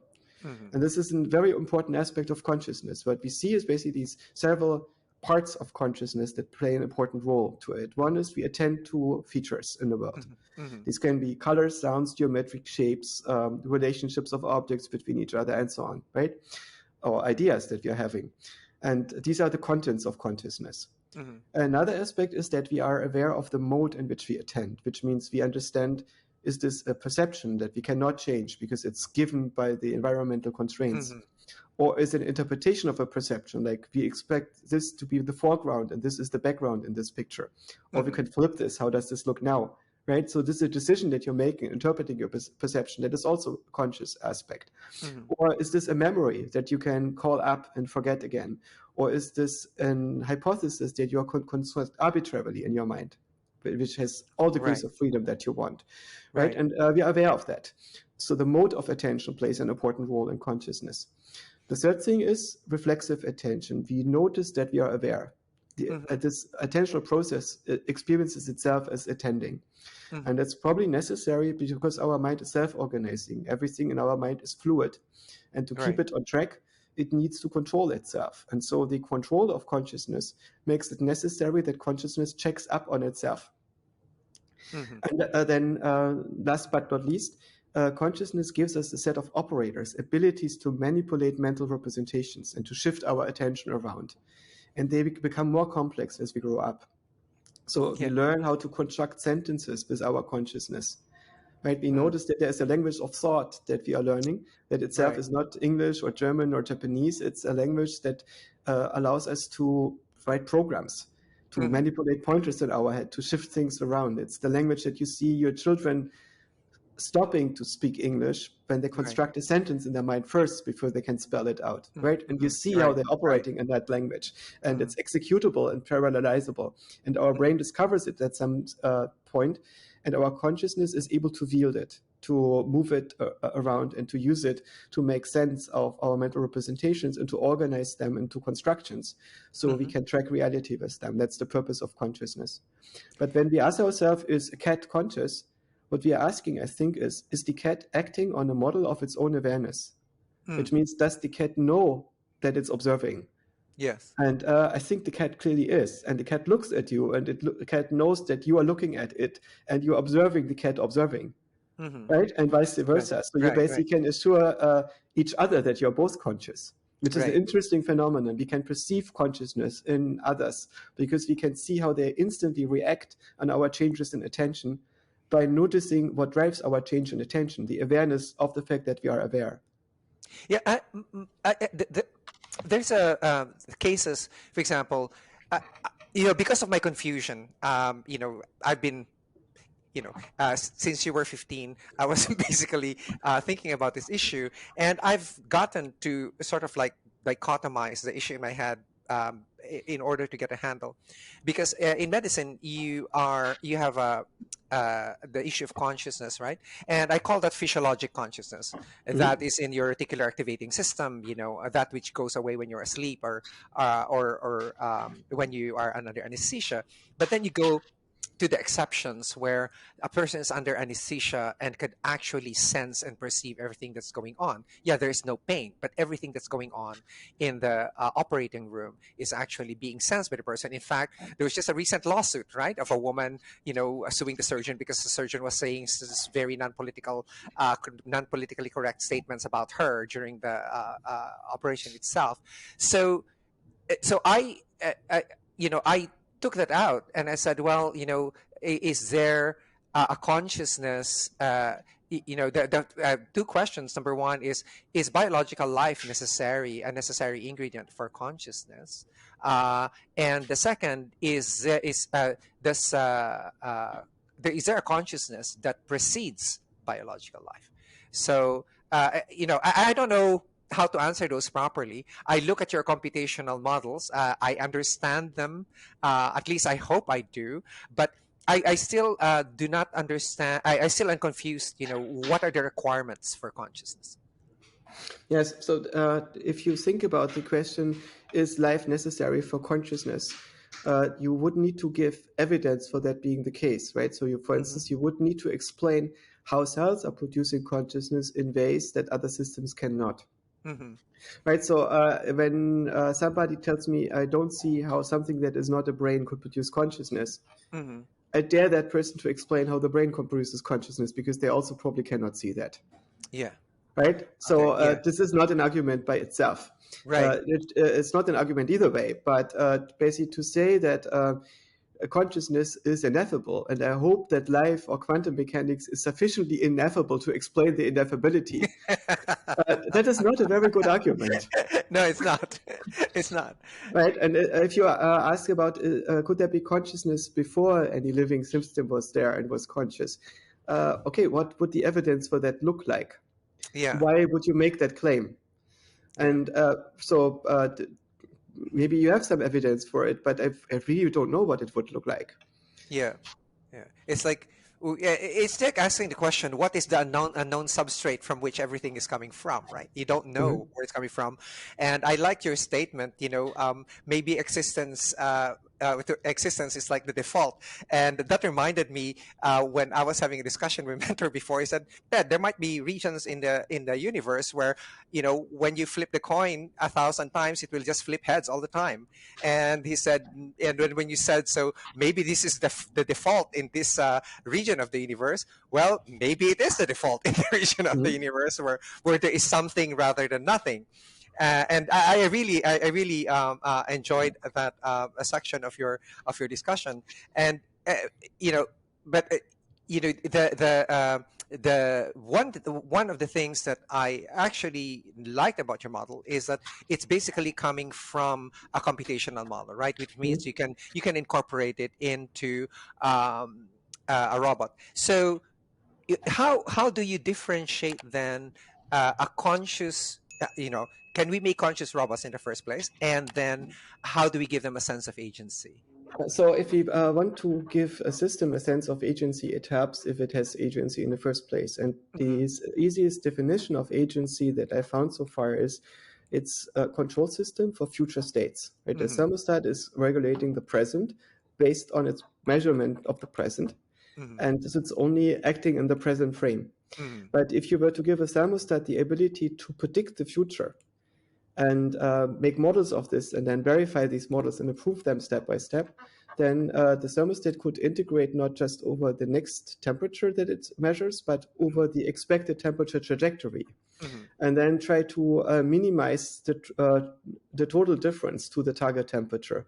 And this means that it can now regulate much more intelligently, that it knows when to turn things off because it knows how long the heating will radiate heat after it has been turned off, and so on, right? So it's going to Hmm. factor in all these things. It might even be able to factor in the fact that at a certain time somebody will come home and open the window, and it might be able to predict changes in the weather, and so on. The more Hmm. capacity it has and the more access to the system that it controls it has, the more it's going to be able to have act on preferences for future world trajectories and understand its current control actions as decisions that it's making to change the future. So as soon as the control system is affecting the future, it becomes an agent. It has preferences for what it should be doing, and it has beliefs about what the case is of the world and what the future cases are, and what the decisions are that it should commit to. And so is mhm. is consciousness then a prerequisite to a sense of agency? No, that's not. So, if we build a Nest thermostat, Nest thermostat is technically now an agent by my Hmm. definition, but it is not Right. conscious. Okay. The next thing is that in order to develop a self, the system needs to become so well coupled to the world and have enough general modeling capacity that it discovers itself in the world. Hmm. Right? So if you have Okay. an Wow. thermostat that is able to discover that windows exist and that can be open and closed, and how this influences the temperature, that's a major step. And at Hmm. some point, imagine you get this thing to be so smart that it's able to recognize itself. And it Right. recognizes its own actions and the effects of its own actions in the world. And it noticed, oh, today my sensor is really bad. And what can I do about this? Maybe I can compensate for this a little bit in this way, right? And this is Right. also what we are doing. We notice that you are acting much stronger to heat than to cold. Right. Right? When you are being burned, you have an outsized pain response. When you are getting cold, it's a very small one. And you are accounting for this to some degree because you notice it's very dangerous that you lose your toes, if you don't pay Right. attention. Right. And so you regulate your own behavior based on your own model of how your sensors are working and how you react to those sensors and so on. And you more and more become aware of the way in which you regulate. And this Hmm. gives you the sense of self, that there is a system that observes there is an agent in the world, And the contents of the control model of that agent are the contents that I'm producing right now. And I think this is what gives rise to the first person perspective. It's the correct model of that agent, noticing that is the agent that is driven by its own models. So the development of a self is essentially contingent on the existence of an environment or a context. So you basically need to have coupling to the Yeah. world in which you can discover yourself. If you don't have that coupling, where you see the outcomes of what you are doing sufficiently well enough to be noticing yourself, how can you learn that you exist? You're right. Right. In this Right. sense, ChatGPT, as it doesn't have feedback from its actions, it cannot know that ChatGPT exists. It will be You're able right. to generate story about artificial agents existing because they existed in the training data, but it will not genuinely discover itself. And this discovering yourself and the relationship that you have to reality is what I call sentience. And it's not the same thing as consciousness, because consciousness Uh, also requires a feeling of what it's like to be. right. And So, what's these your definition of sentience again? it's the ability to discover yourself Uh huh. in the universe and to understand the relationship that you have to the universe. Okay. So I would say that a company like, say, Intel is Mm-hmm. sentient. Intel knows what Intel is. It has a Mm-hmm. legal, functional, operational model of what it is and of the world it operates in, but it's not conscious. It Right. doesn't feel like anything to be Intel, I suspect. Mm-hmm. I see. Well, because I noticed that you and I are actually big on definition. So when I know you speak very fast, but when you are giving a definition in some lecture or some podcast, I actually pause and write it down. Um, Mhm. because what happens to me all the time with patients, right? Doctor, I just want to be happy. And I said, how do you define happiness? Mhm. And I said, I don't know. Well, if you don't know what happiness is, then how do you know when you are going to be happy? So those kinds of things, and that's why I wanted your definition of sentient self. Ego is the identification, right, of the self.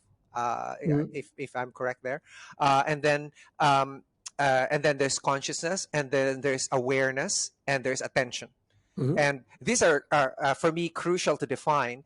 And it's very for me it's crucial to define if we are to have uh, uh, you know robust enough, I think, model of the mind that will produce the philosophical uh, line of artificial intelligence that we're talking about. Mhm. Um, now, let's go to a little politics. In 1992, I published a book format. In book format, the connectome for C. elegans, cataloging all of its synapses and gap junctions based on the electron micrographs made by Nobel laureate Sidney Brenner. I had a very simple reverse engineering proposal. Treat each neuron as a cellular automaton, hook them up according to the pattern of the connectome, and see if I could get any unexpected performance. In the book, I explored some preliminary models of the automata and how some ensembles of neural networks might arise spontaneously based on the pattern of the connectome alone. I know you like Marvin Minsky, but the book was sent to him for review, and he immediately panned it and thereby single handedly killed my career in AI. By the way, the book has recently been reprinted because of demand. My questions are, what were Marvin Minsky's arguments against neural networks that strongly positioned him against it? And how has the field of AI overcome these arguments? Before I knew Marvin, I thought he was the good guy. And basically, AI failed because it failed to follow in his footsteps properly, and people did not want to deal with cognition. And after I got to know him, I had a sense that Marvin married cognitive AI with symbolic AI Hmm. and was actively fighting against people who are deviating from the way in which he thought it had to be done. And thereby was quite instrumental in creating this strong division between cognitive AI and all the other AI. And Hmm. so part of the reason why people who were doing neural networks were not so much interested in cognition was possibly Marvin Minsky yelling at them that they were doing the wrong thing. Hmm. Right? And there are other people like the founder of Numenta, Jeff Hawkins, Jeff Hawkins, yeah.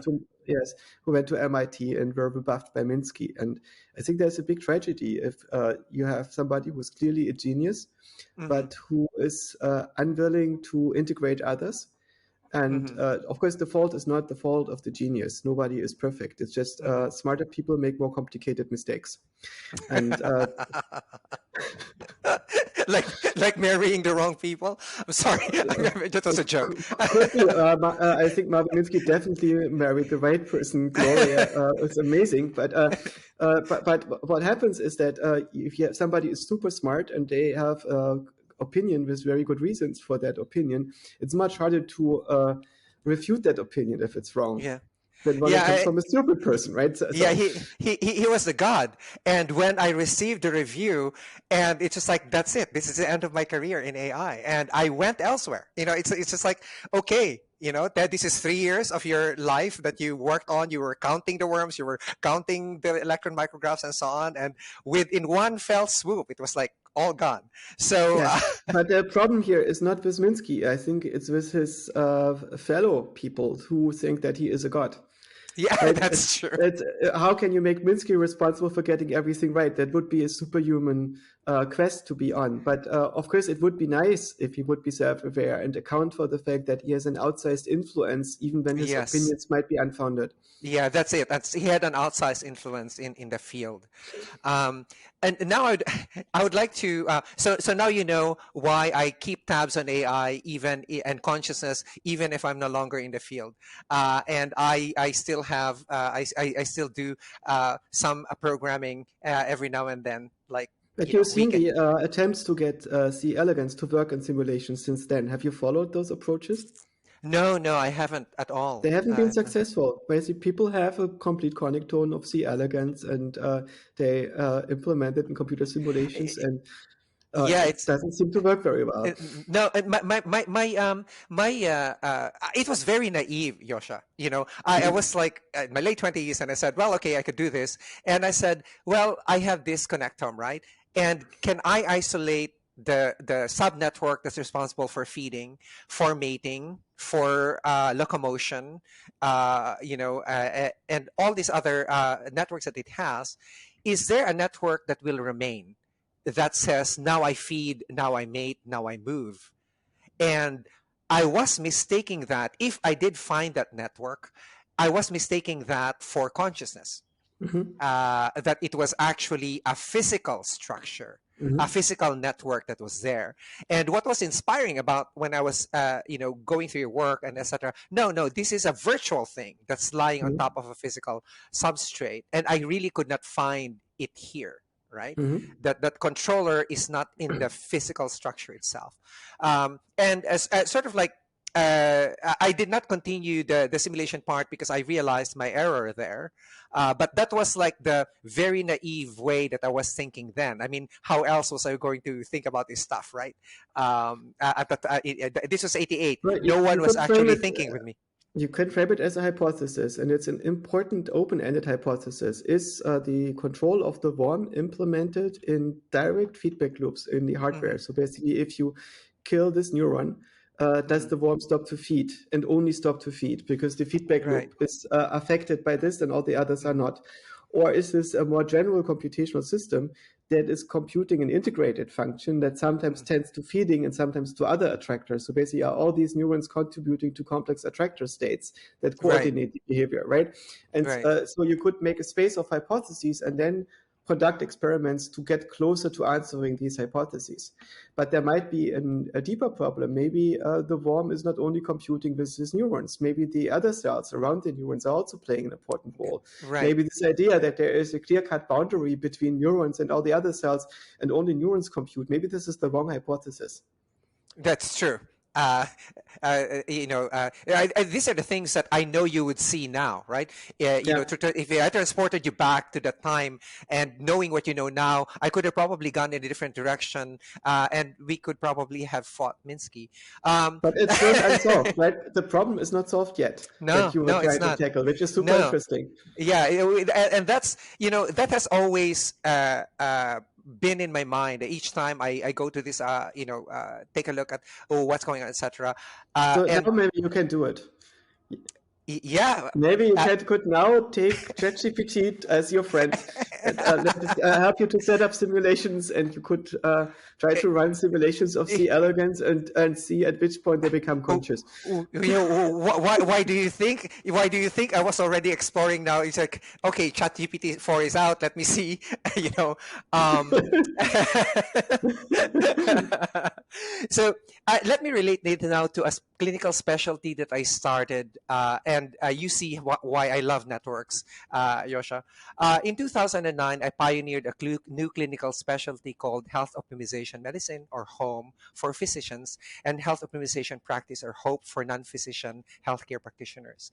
An important concept here is shifting the perspective in the size complexity axis from the organ, from where we currently practice illness medicine, like cardiology, pulmonology, nephrology, neurology, and down to the basic cell that underlies all the tissues and organs, no matter how specialized the tissues and organs may be. When one becomes a clinical doctor of the basic cell, he suddenly finds that he is optimizing the health of the entire organism rather than treating the disease of a particular organ. I've heard you say a few times, to my delight, that each cell is a Turing machine, and I think that health optimization is best done at this level. Their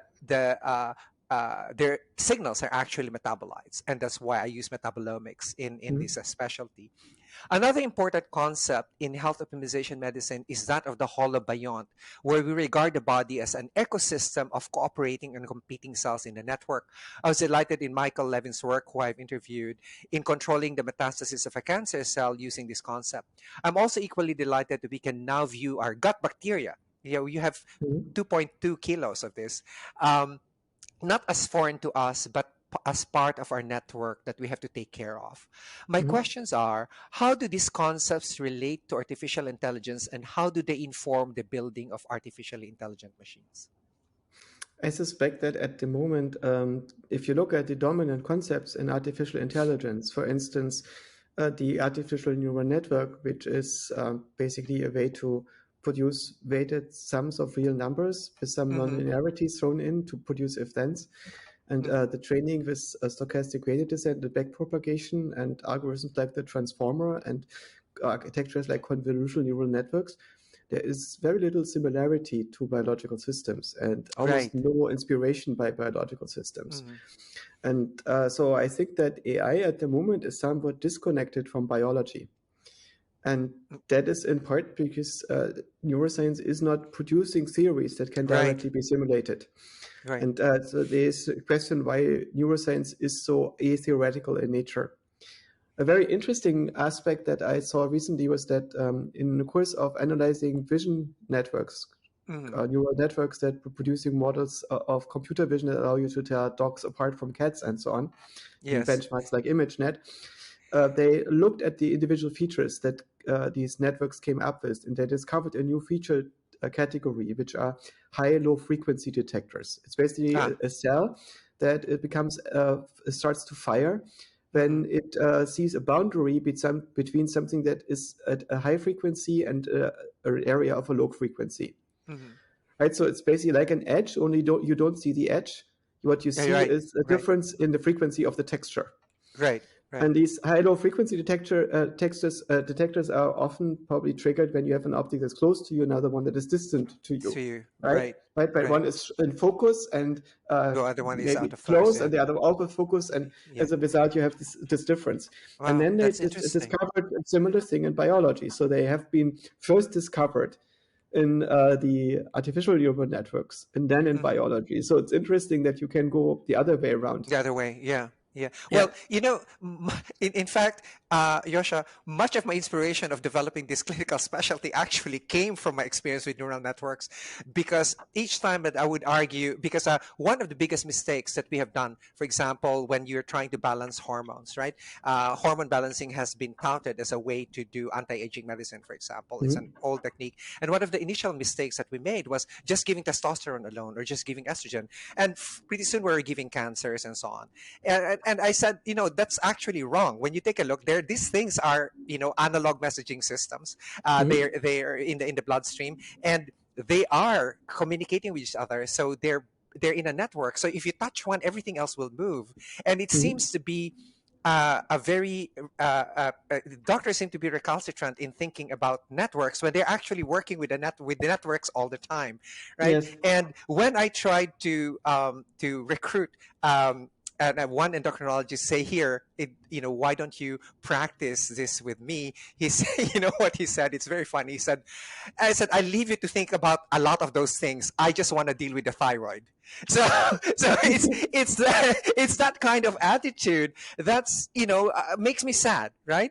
And that's why they hate me because when I say, I accuse physicians of intellectual sloth, and it's like it just takes a few iterations to think that, hey, the thyroid is connected to this and it's connected to this and determines metabolism. It's like it is that kind of network thinking that has always been necessary, right? Mhm. For that, and therefore it is, as you said, my training in artificial neural networks actually has informed a lot of my decisions in creating this particular specialty. It's like, what language is this speaking, right? And what's are the signaling molecules here? And so, as far back as 2013, it was already elucidated that the human cell, there are only 13 ways by it responds to stress, right? Mhm. Evolutionarily, these are the mechanisms that it does, right? And Mhm. you could see, and I think Yosha, you would enjoy this, is you could see that most of it is actually in response to some external. It has to fight something external, right? Mhm. So and then the way it signals this its mechanisms to either get rid of the stress or to repair the damage is actually by metabolites. And I said, Mhm. well, if this is the thing that's fundamental, that's been sold there by evolution, why don't we start with this core in the cell, and let's balance all the metabolites that's necessary for this, because we now have the technology to determine the metabolites inside the cell. The Krebs cycle before that we used to memorize, we already have we can already show patients that here's how your Krebs cycle looks like, and here are the different cofactors like the B vitamins that you lack or need in order to make this work, right? So that's the impetus there, is that for me it's like I'm teaching students how to think in network systems. And this goes to my next question. Whenever I lecture to healthcare students and professionals these days, I warn them that we become simply the stewards of artificially intelligent machines. Now, what advice would you give to medical and healthcare professionals seeking to stay informed and embrace these new technologies? How do you envision the long-term impact of AI on medical education and training? And what steps can institutions take to adapt their curricula for this rapidly evolving field? So first of all, the reason I think why many physicians are so reluctant to work on systemic theories, it's also true Mm-hmm. for psychology, I think, is because the more variables you have, the more degrees of freedom you introduce in a theory. Mm-hmm. And the harder it is to verify the theory, because when you have too many variables, you can fit the curve to anything. Mm-hmm. And so it's very hard to get a validation of your results or a Right. refutation of your theory and to make it to actually be predictable. And what computer science brings to the table is an engineering perspective. There is an additional criterion. This means that whatever your model looks like, it has to work in the end. It means it Mm-hmm. has to produce the desired results. Right. And so when you make a theory of consciousness, it's not like a soup, but you have all these ingredients together. You actually need to end up with a decision that says, oh, I'm feeling something. Right. Therefore, I'm making the statement, right? Right. And that Right. you have to have this same way as a simulation model of a cell that looks at all these metabolites and is Right. verifiable is probably very hard to make. And it's much Mm-hmm. easier to say, I'm just looking at this isolated variable and I test it under a number of conditions and I get my 30% correlation and it's actually pretty good and I'm done. Right for now, right? And Right. this is how progress works, and it's very hard to break out of this. And it's I Right. think there is no ill will involved. It's just a question of methodology, and how to develop methodology that is able to support systemic experiments is much harder, because the search space for solutions in that space is Mm-hmm. so Much much bigger. larger. So it's Mm-hmm. much easier to see what is it actually that I'm looking at. Mm-hmm. And I suspect that in this regard, AI technologies can be extremely helpful because they allow you Right. to go through very large search spaces very quickly. But it Mm-hmm. also means that you have to have a good understanding of the formal tools that are necessary to to understand what your model is doing. And Hmm. so I suspect the best way of making progress in this is to develop a second stack, which means you study this in Hmm. addition to the other field. Basically, what we probably need is physicists who study statistical machine learning tools and Hmm. how to make progress in them at the same level of the AI research that is currently taking place. So rather than treating these tools as a black box that somebody serves up to you, uh, build some of it yourself. Try to go through the tutorials. That there's a lot of good material on the internet that gives you an idea on what these models are actually doing. And Hmm. very often you cannot get this from a secondary literature. You need to sometimes have a hands-on experience. Right. So a way in which we could make progress is that we offer joint courses, joint classes, workshops, seminars, conferences, tutorials where people can get a hands-on experience of what these models are actually doing and deeply collaborate with practitioners in the machine learning fields. Yeah. It, it, Mike, there's a question that I have here. Like, do you, do you really need to know the engine of a car in order to drive it? And, that's been a question that's been posed to me by a student when in a pushback, I said, you're going to be using it as a black box machine. And I said, for me, at least you know the fundamentals of what you're driving, right? You know where it's connected with. You know that the steering wheel steers the wheels. The headlights, and you know exactly how to maintain the whole thing. And I said, but on the I said, in order to be an my answer was, in order to be a good physician, alongside all of these artificially intelligent machines, you should at least know what they are doing, right? Yeah. So What? for a car, you need a source of angular momentum to drive the wheel, and you need an energy source for that, right? And Right, right. so you can identify all the components, and it doesn't matter whether it's a combustion car or an electric You're car. right. You will have to have these components, and you can infer them rationally, and thereby you can also understand what is happening in many situations when your car is stopping, regardless of what type of car it is. And of course, if you want to fix it in detail, you need to have much more detailed knowledge. Hmm.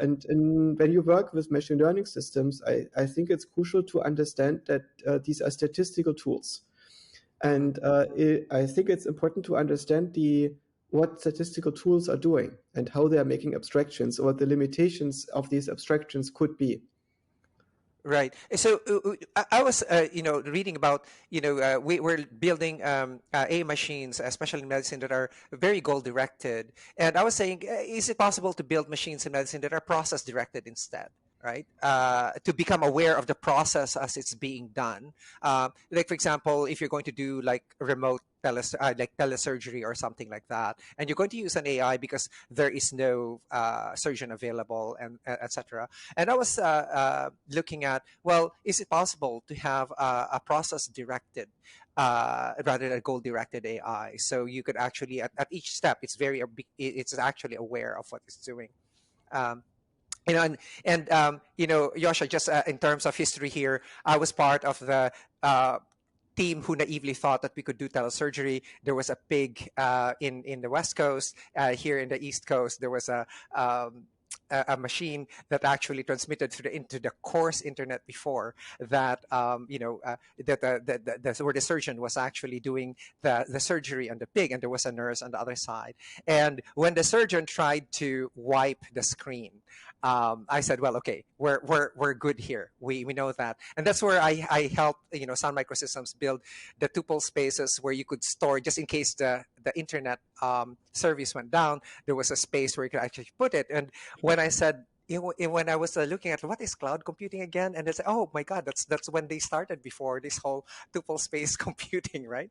And then I finally understood what was going on. But these were sort of like all of the requirements, and I said, well, what is required for AI to do something like this? It's not just the goal of, say, removing an appendix, right? You have Mhm. to be aware of the process of how you do it, and that's why I said we have to marry the goal and the process direction at the same time. So, are there process directed AI right now that you know of? There is work in this regard, yes, especially in robotics. The issue is that you need to build a system that is learning over real-time Mhm. dynamics Mhm. of right. So you need to be able not just to aggregate over individual frames like you do Mhm. in an image generator, or Mhm. that you need to integrate tokens like a language model, but Mhm. you need to work with real-time data, and you need to model these real-time dynamics. And the way in which we interacting with the world is not just with open loops, like you are directing your manipulator to coordinates X, Y, Z, Mhm. but you have closed loops where you are um, uh, looking at the world, and you are have regulation targets that you try to achieve all the time, and where you look for optimal trajectories to resist disturbances and achieve these targets under all sorts of circumstances, Mhm. right? And the third one is we are able to build new feedback loops into the world all the time and Right. test them. And Mhm. this ability to dynamically adapt to changing circumstances in the world, I suspect, is also a very important quality to have if you have a robot that is meant to operate on a human being, Mhm. because you could have certain changes in the instrument, right? Maybe something breaks off. You need to be have to instantly adapt to the changes of this. Maybe you Mhm. even can continue the surgery or have to under some circumstances. But you have Right. to deal with a system that now has different physical characteristics. And the Mhm. human surgeon could do this. Right. But can you also build an AI that has the ability to adapt to this in changing circumstances? Some students Right. of mine have built a company called Microsay Industries, Mhm. which is doing hand-eye coordination for industrial robots. Oh And wow. so this problem of dealing with, for instance, you want to solder some dangling wires. How Yeah. do you deal with a system that is changing its position all the time, and how do you make Right. sense of it in real time? And so this is the kind of question that they're interested in and dealing with. And S- it's a So very exciting field that is somewhat orthogonal to what's happening right now with the transformer language models. right. Right? But Right. it is a much smaller number of people who are working on it. But it's also something that Elon Musk's team is interested in, Mhm. and they are building the robots under the Tesla brand. And also Jordi Rose, who is in Vancouver, has a robotics company that he Mhm. started after he sold D-Wave to Google, and is trying to get humanoid robots to work in such a way that they can replace human beings in many manual tasks, which requires doing exactly these things. Yeah, that dangling wire neurosurgery. Uh, it's a very difficult issue. Yeah, You know that the impetus for this is the military is very interested, right? In these kinds of things when you cannot set up, when the like for the surgeons, for example, afar in a major city, and they have to set up camp and stuff like that. But of course, right now, robotic warfare and drone warfare is here. So let's see what happens, whether or not the demand's still there or no longer. yeah. But But of for course, the drone is an interesting topic, where they've been well researched how we Mhm. can get the drones to do aerial acrobatics. These Yeah. are relatively straightforward control problems. Nice thing uh, about the drones that they don't have many limbs. They just have four motors usually, and yeah. then you just actuate these four motors, and the control problem becomes very manageable, right? Because the search space is relatively low. But if you have a complicated body with many limbs that might change under different circumstances, maybe you get mud on one of your feet, and if a foot becomes much more heavy than the others, and the dynamics change, how do you adapt to this, right? It's then in a very different kind of worms that you're opening. And That's so true. many of the military applications right now are built around relatively simple, straightforward paradigms. Of Mhm. course, it would be much more exciting to see katana wielding acrobatic robots that slice each other up. I, I would be very interested in what type of acrobatics it will be doing. Knowing katana. So yeah, Yosha, we're now my down to my last question, which is a standard question that I ask for my guests, for whom I study for 2 weeks before I actually interview them. So you have occupied your work has occupied a significant time of my life, and I'm grateful for it because it has expanded the main my main takeaway for a lot of work that you do. It has forced my thinking to move away from the physical substrate into the virtual, Mhm. and I think that has not been a model in my head before, and now I'm looking at, well, the thing that I do, Yosha, is actually how does Yosha view the world, and he views it in a schizophrenic way, but I love it. There's a compartment here, compartment there, compartment there, and but what are the main points for which I can learn from you? And I encourage people to do the same when they listen to this. It's like, put yourself in the eyes of Joscha and how he sees the world, and maybe you could just see the world differently. So, for my last question, can you give us three pieces of advice to live life smarter, not harder? I'm probably not a good person to ask for that. Try. Basically, when I maybe not do what I do. So basically, if you have the choice to live an interesting life or an easy life, always go for easy. When you have the choice to fit in and do what you're being told, do what you're being told and fit in. But you may not end up in doing AI research in San Francisco, but maybe you are going to have a much more satisfying life with your friends right away, right? And if your heart is telling you to do things that don't fit into your environment, I would seriously say, of course, regard the fact that the world is a very big place. If you feel that you don't fit in where you are, figure out if this is an issue with yourself, right? What would happen if you were just by yourself? Are you okay? Are you okay with yourself? Is there a mode in which you can be happy? If you are feeling unhappy, it's not necessarily a neurochemical imbalance. It could actually be that you have reasons to be unhappy because your needs are not being met.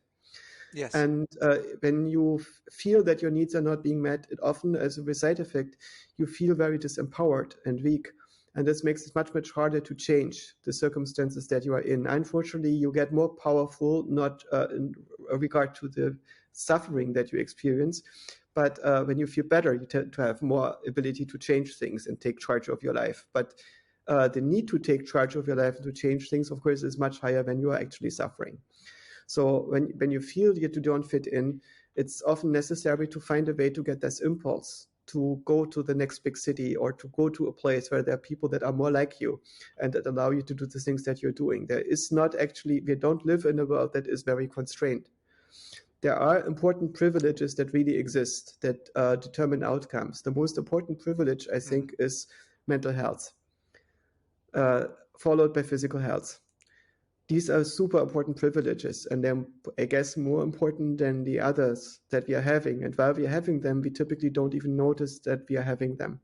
And if we have them, we have the ability to move around on this planet and make acquaintances and talk to people. And basically everything good that comes away in this world to us comes from us talking to other people in the right way. And if you just know what to say to other people, how to have meaningful relationships to them, so we can form bonds with them, this is the most important thing to figure out in life, I think, to build a world together with others. And another thing that I guess is important is when you have the choice to consume or create, always go for creation. It's so much more satisfying, and it gives you agency over the world that you live in, and empowers you to build stuff with others. And this focus on creativity is something that I guess we don't get enough in our world. And maybe last but not least, deal with your weirdness, deal with the fact that you might be different than others, and don't try to plaster it over, don't try to adapt to the circumstances all the time, but accept that motivation is resistive to the environment, and that often there's something useful that comes from this resistance, not for its own sake to notice whether this leads to good outcomes or not, but by changing the world, by adding changes to it, and by taking responsibility for your actions, you can change things, but this requires courage. Basically, you need to be able to live on your convictions. And so you could have a better dream. Yeah. Thank you so much, Dr. Joscha Bach, ladies and gentlemen. Thank you very much, Dr. Ted. It was a very big pleasure to talk to you.